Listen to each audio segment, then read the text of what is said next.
So uh, we are experiencing the same problem. So one is the solution and one is the problem.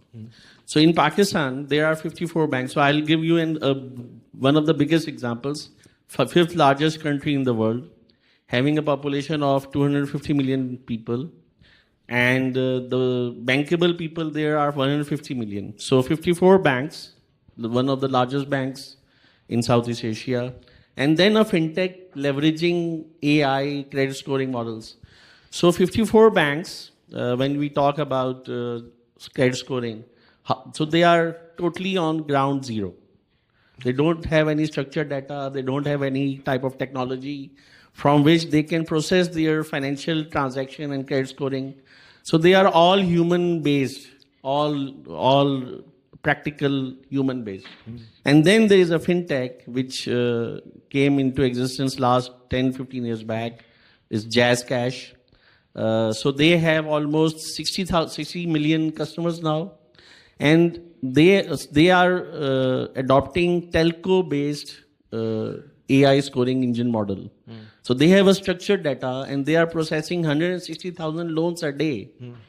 So this is the basic difference and gap, which I don't think any bank here. So let me give you an example for Dubai.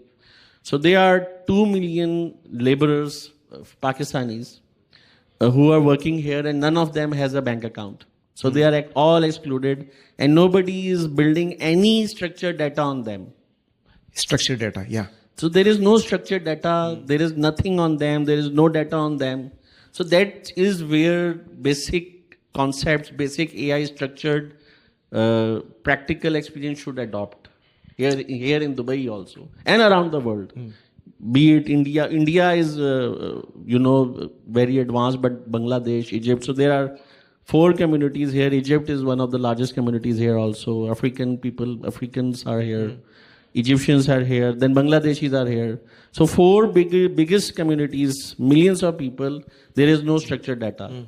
And if there is no structured data, so how to adopt AI and implement and do all those credit scoring? And they are totally not bankable. They are not even financially included.